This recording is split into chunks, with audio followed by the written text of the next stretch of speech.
time, home roasted coffee. Forget our image as tea drinkers, us Brits love our coffee. Last year in the UK, we drank 2.2 billion cups of the stuff, with coffee shops turning over nearly £8 billion. But coffee has got a hidden secret.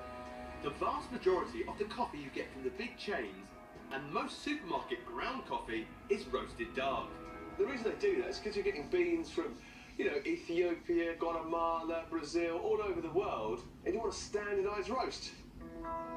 However, coffee beans have a huge variety of subtle flavours, which you can only taste if you give them a lighter roasting.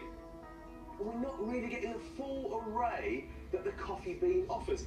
But if you roast your own, you can get the full benefit of these fantastic little beans. And believe you me, there are hidden flavours in there that you didn't realise.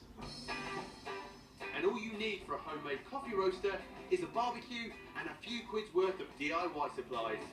Now, I've seen coffee roasters all over the world. They tend to be some sort of cylinder that rotates, so the beans get an even roasting. So I'm using a couple of stainless steel kitchen utensil holders.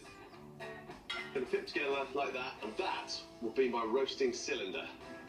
The holes let hot air circulate, but to stop the beans from coming out, line with some non-galvanised wire mesh. Perfect. Finally, poke through a screw thread rod, secure with washers, and you've got yourself a perfect little roasting drum. Right, now I need my heat source, barbecue.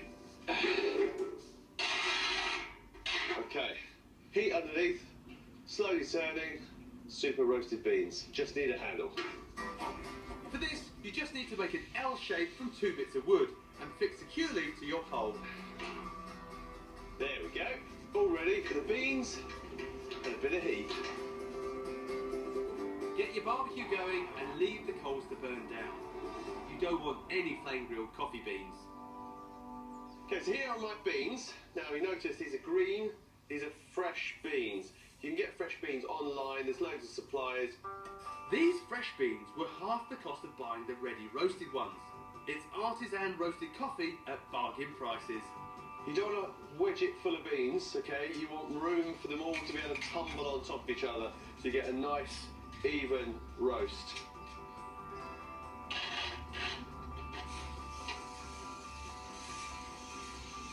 That's what you want.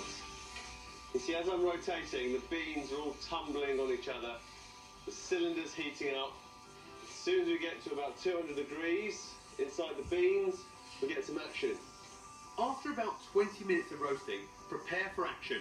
I'm listening for what's called the first crack.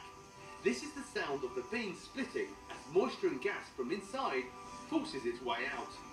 And that's the point we want, because that's when all those lush, delicate flavours start to emerge. Okay, here we go. Hey, it's cracking. Let's get those off. I need to get the beans out quickly because they will continue roasting and I don't want them going to the dark side. Straight into a colander and cool them off. Oh, wow. Look at those barbecue beans. Now the key is to leave them to rest for at least 2 to 3 days. This process is called degassing and allows all the CO2 to escape. If you don't do this, you might get fizzy coffee. So here are our traditional roasted dark espresso type beans. These are your fresh ones here. Let me place some of these down in the middle. You can see the difference now. Light, chocolate in colour. This is what you won't see in most of your high street brands. These should be packed with the true flavours of the bean, often lost in that darker roast. Now to make the perfect pot of coffee. The beans lose 60% of their aroma within 15 minutes of grinding. So do this just before you fancy a cup. And add water that's just gone off the boil, as anything over 96 degrees could create a bitter taste. So when I say I'm going to go and make a cup of coffee, I really mean I'm going to go and make a cup of coffee. Look at that.